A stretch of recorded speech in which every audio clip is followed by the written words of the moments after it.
जय श्री राम। संत शिरोमणि गोस्वामी तुलसीदास जी द्वारा रचित श्री रामचरितमानस में 14 प्रकार के व्यक्तियों को मरा हुआ माना गया है। जी हाँ, होता यूं है कि राम रावण युद्ध चल रहा होता है। उसी बीच में अंगद जी का सामना रावण से होता है। तो अंगद जी कहते हैं रावण को, तू तो मरा हुआ है, मरे को मारने से मुझे क्या लाभ होगा। रावण बोलता है, मैं जीवित हूँ, मैं मरा कैसे हो सकता हूँ।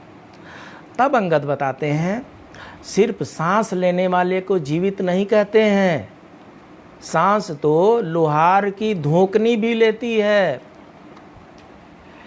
और इस प्रकार अंगद जो हैं रावण को बताते हैं कि ऐसे 14 प्रकार के व्यक्ति हैं जिनको मरा हुआ माना जाता है। आइए जान लेते हैं, और हम उसमें से किसी एक श्रेणी में आते हैं क्या, जानने की कोशिश करते हैं कि 14 प्रकार के ऐसे कौन से व्यक्ति हैं जिनको अंगद मरा हुआ मानते हैं रामचरितमानस में। पहला जो व्यक्ति है वो कामी है, कामवश।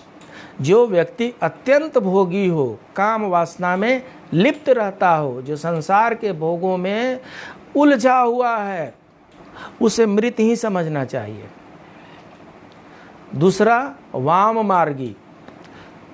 जो व्यक्ति पूरी दुनिया को उल्टा समझे, जो संसार की हर बात के पीछे नकारात्मकता, निगेटिविटी खोजता रहे, नियमों, परंपराओं, लोक व्यवहार के खिलाफ चलता रहे, उसे वाम मार्गी कहते हैं। और ऐसे काम करने वाले लोगों को मृत समान माना गया है। जो तीसरी कैटेगरी है अति कंजूस व्यक्ति की है। अति कंजूस व्यक्ति भी मरा हुआ होता है। जो व्यक्ति धर्म कार्य करने में, आर्थिक रूप से किसी कल्याणकारी कार्य में हिस्सा लेने में हिचकता हो, दान करने से बचता हो, ऐसा आदमी मृतक समान होता है। चतुर्थ जो होता है अति दरिद्र। जी हाँ, गरीबी सबसे बड़ा श्राप है। जिसके पास धन, आत्मविश्वास, सम्मान, साहस नहीं होता, वो मृत ही होता है। पांचवा जो है विमूढ़, अत्यंत मूढ़ यानी मूर्ख। मूर्ख व्यक्ति भी मरा हुआ ही होता है। जिसके पास बुद्धि, विवेक न हो, जो खुद निर्णय न ले सके, यानी हर काम को समझने या निर्णय में किसी और अन्य पर आश्रित हो, उसे मरा हुआ ही जाने। जो छठी वैरायटी है वो अजसी का है। जिस व्यक्ति के पास संसार में सिर्फ बदनामी ही मिली है, जिसके पास सुयश नहीं है, उसे भी मरा हुआ ही समझना चाहिए। सदा रोगी। जो व्यक्ति निरंतर रोगी रहता है, वह भी मरा हुआ ही है। स्वस्थ शरीर के अभाव में मन विचलित रहता है, नकारात्मकता हावी हो जाती है, व्यक्ति मृत्यु की कामना में लग जाता है। आठवीं जो वैरायटी है वो अति बूढ़ा है।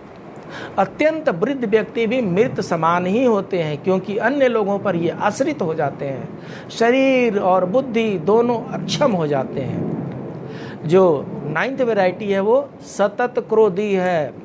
24 घंटे क्रोध में रहने वाला व्यक्ति भी मृतक समान होता है। ऐसा व्यक्ति हर छोटी बड़ी बात पर क्रोध करता है। क्रोध के कारण मन और बुद्धि दोनों ही उसके नियंत्रण से बाहर हो जाते हैं। 10वीं वैरायटी जो होती है अघखानी।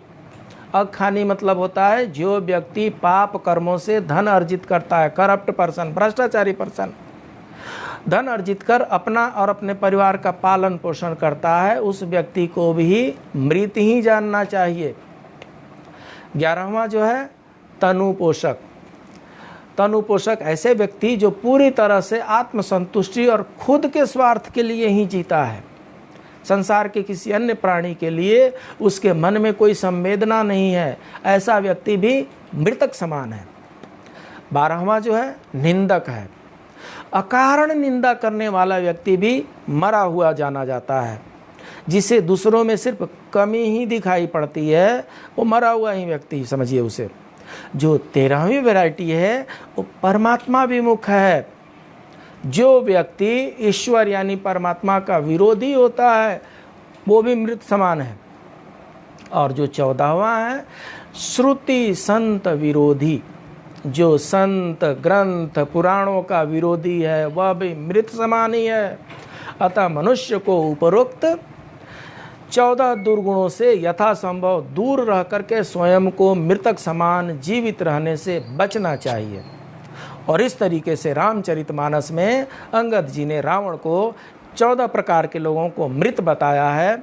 उसमें से रावण कामी है, वाम मार्गी है, कंजूस तो नहीं है, दरिद्र भी नहीं है, मूर्ख तो है क्योंकि भगवान से झगड़ा कर रहा है, और अजसी हो गया है क्योंकि माता सीता का हरण कर लिया है।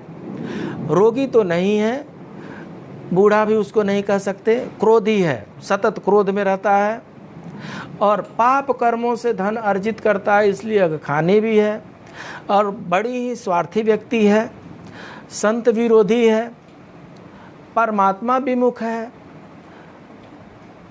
और भगवान श्री राम का निंदक करने वाला भी है। तो ऐसे व्यक्ति को कोई मृत नहीं कहेगा तो जिंदा कैसे कहेगा। तो इस प्रकार के 14 व्यक्तियों को मृत कहा गया है। अगर हमारे अंदर में ऐसे अवगुण हो तो उस अवगुणों को जितना जल्दी हो सके दूर करने का प्रयत्न करना चाहिए और अपने आप को मृत से जीवित बनाने के काम में लग जाना चाहिए। जय श्री राम।